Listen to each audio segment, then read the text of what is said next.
வணக்கம். எப்போதும் இன்புற்றிருக்க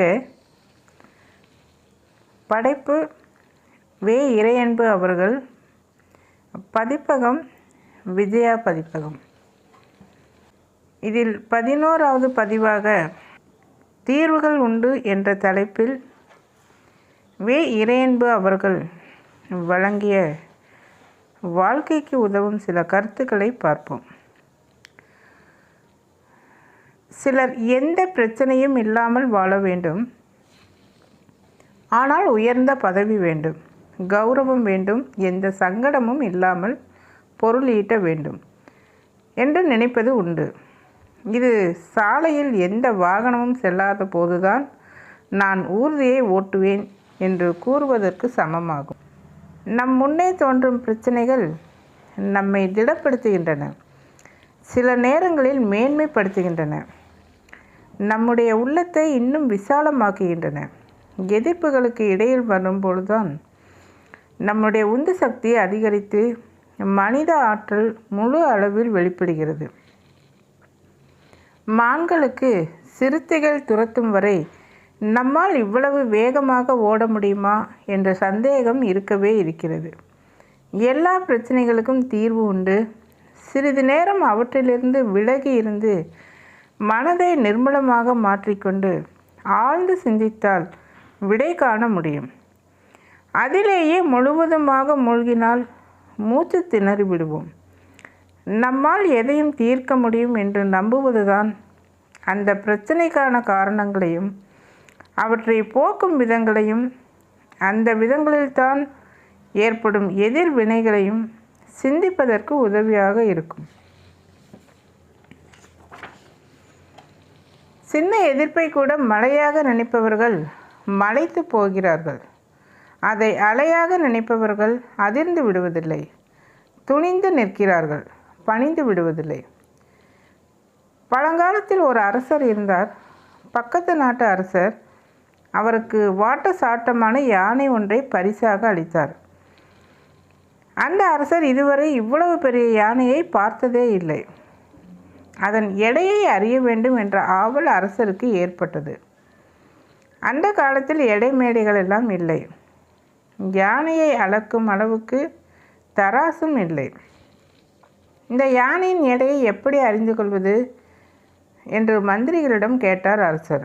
எவருக்குமே விடை தெரியவில்லை. அப்பொழுது மந்திரிகளில் ஒருவருடைய மகன், அரசே, நான் இதன் எடையை சரியாக கணித்து சொல்கிறேன் என்றான். அவனுக்கு 10 வயதுதான் இருக்கும். அவனை பார்த்து எல்லோரும் சிரித்தார்கள். அரசர் அவனுக்கு ஒரு வாய்ப்பு கொடுத்தார். அவன் அந்த யானையை அருகில் இருந்த ஒரு நதிக்கு அழைத்து வர சென்றான். அங்கு மிகப்பெரிய படகு ஒன்று காத்திருந்தது. அவன் யானையை அந்த படகில் ஏற்றுமாறு கூறினான். யானையை ஏற்றியதும் படகு தண்ணீரில் ஆழ்ந்தது. தண்ணீர் நனைத்த நீரின் மட்டத்தை குறிக்க படகில் குறியீடு செய்தான். பிறகு யானையை படகிலிருந்து இறக்கினான். பின்னர் பெரிய பெரிய கற்களை படகில் நிரப்பினான்.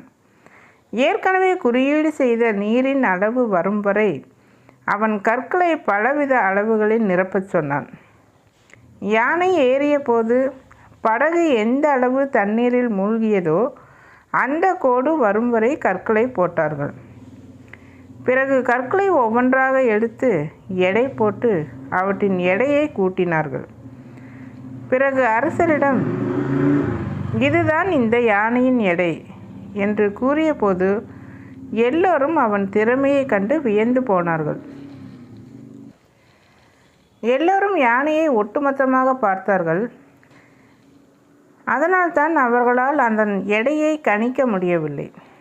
ஆனால் அந்த சிறுவனோ யானை பல எடைகளின் கூட்டுத்தொகை என்று எண்ணினான். எனவே எளிதில் விடை கண்டான். எவ்வளவு பெரிய செயலாக இருந்தாலும் அதை சின்ன சின்ன செயல்களாக பிரித்து கொள்ள வேண்டும். பிறகு அந்த ஒவ்வொரு செயலையும் செவ்வனே செய்து முடிக்க வேண்டும். அப்போது ஒட்டுமொத்த திட்டமும் அழகாக நிறைவேறிவிடும்.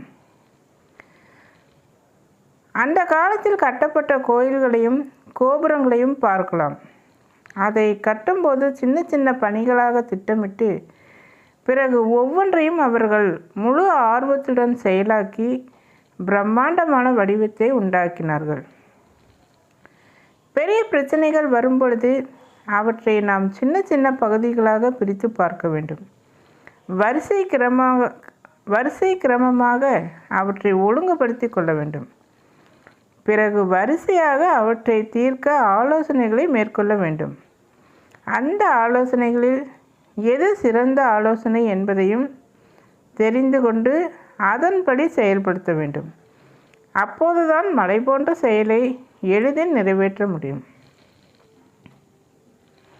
மகத்தான செயலை சரியாக திட்டமிடும்போது பாதி நிறைவேற்றியதாக பொருள். பிறகு அதை ஆர்வத்துடனும் மகிழ்ச்சியுடனும் செய்ய வேண்டும். செயலை செய்யும்போது மகிழ்ச்சி ஏற்பட வேண்டுமே தவிர செய்த பிறகு மகிழ்ச்சி வரும் என்று எண்ணக்கூடாது. சிறிய வயதில் நமக்கு நிறைய ஆலோசனைகள் கிடைக்கும். வளர வளர நமக்கு ஒரு பிரச்சனையை தீர்ப்பதில் அதிக வழி கிடைப்பதில்லை. காரணம் பயம். சின்ன குழந்தைகள் நம்மை பற்றி அடுத்தவர்கள் என்ன நினைத்தால் என்ன என்று எதற்கும் கவலைப்படாமல் துணிவுடன் தங்கள் பதில்களை கூறுவார்கள். வயதான பின்னரோ நாம் சொல்வதை கேட்டு மற்றவர்கள் சிரித்தால் என்ன ஆவது? ஏளனம் செய்தால் அசிங்கமாயிற்றே, நையாண்டி செய்தால் நம் கௌரவம் பாழாகிவிடுமே என்று எண்ணி எந்த விஷயத்தையும் வெளிப்பட தயங்குகிறார்கள். இப்படி நமக்குள்ளேயே தணிக்கை செய்து விஷயங்களை வெளியே அனுப்புவதால் நல்லவை அனைத்தும் அவர்களிடமேயே தங்கிவிடுகின்றன. சில நாடுகளில் நிறுவனங்களின் பிரச்சனைகளை தீர்ப்பதற்கு மூளை புயல் என்ற நிகழ்ச்சியை நடத்துவது உண்டு. அதில் நிறுவனத்தில் பணிபுரியும் அனைத்து ஊழியர்களையும் அழைப்பார்கள். யார் வேண்டுமானாலும் தீர்வு சொல்லலாம். கடைநிலை ஊழியர்களும் வழிமுறைகளை சொல்ல தடையில்லை என்ற சுதந்திர தன்மையுடன் அந்த கூட்டங்கள் இயங்கும். கூட்டத்தில் அனைவருமே சமமானவர்களாக கருதப்படுவார்கள். சில நேரங்களில் எதிர்பாராத திக்குகளிலிருந்து மிகச்சிறந்த ஆலோசனைகள் வந்துவிடும். அங்கு எந்த யோசனையும் முட்டாள்தனமானது என்று நிராகரிக்கவோ நிந்தனை செய்யவோ கூடாது என்பது கூட்டத்தின் நிபந்தனை.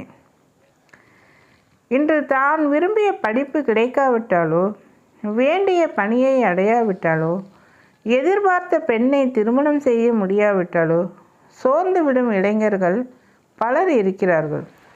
அவர்கள் மகிழ்ச்சி என்பது ஒரே மண்டலத்தில் மையம் கொண்டிருப்பதாக கற்பனை செய்யும் வாழ்க்கை வானியல் நிபுணர்கள் அவர்கள் எல்லா இடங்களிலும் ஏற்கனவே பெய்து கொண்டிருக்கும் பருவமழையை ரசிக்க முடியாதவர்கள். நம் வாழ்வை எத்தனையோ வழிகளில் பொருள் பதிந்ததாக மாற்றிக்கொள்ள முடியும். அது குறிப்பிட்ட படிப்பினாலோ பணியினாலோ வாழ்க்கை இணையினாலோ மட்டுமே நிர்ணயிக்கப்படுவதில்லை. இலக்கை மனத்தில் வைத்து இயக்கத்தை மேற்கொள்வது என்றுமே நல்லது. ஆனால் அது நிறைவேறாத போது அடுத்த துணை இலக்கை ஏற்கனவே மன தயாரிப்பு செய்து வைத்திருப்பது அவசியம். அப்போதுதான் சிறிதும் கவனம் பிசகாமல் நம் ஆற்றலை நேர்வழியில் செலுத்த முடியும்.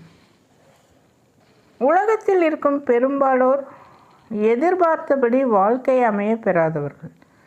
ஆனால் அவர்கள் அதையும் இன்னொரு அனுபவமாகவே ஏற்றுக்கொண்டு தொடர் முயற்சியில் ஈடுபடுவார்கள்.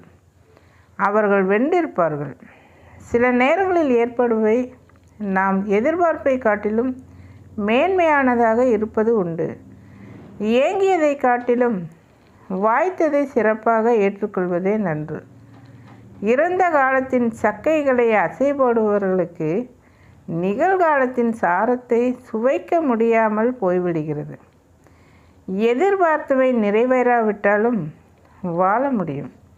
ஆனால் வாழ்க்கையே பறிபோய்விட்டால் எதையும் சாதிக்க முடியாது. பிரச்சனைகள் தான் வெற்றிகளை உருவாக்குகின்றன. அது நுண்ணறிவு உள்ளவர்களுக்கே முதலில் தென்படுகிறது. மனிதன் பறக்க முடியாதது கூட ஒரு பிரச்சனையாகத்தான் முதலில் கண்டறியப்பட்டது. அதுவே பின்னாளில் ஆகாய விமானம் கண்டுபிடிக்க துணையாக இருந்தது.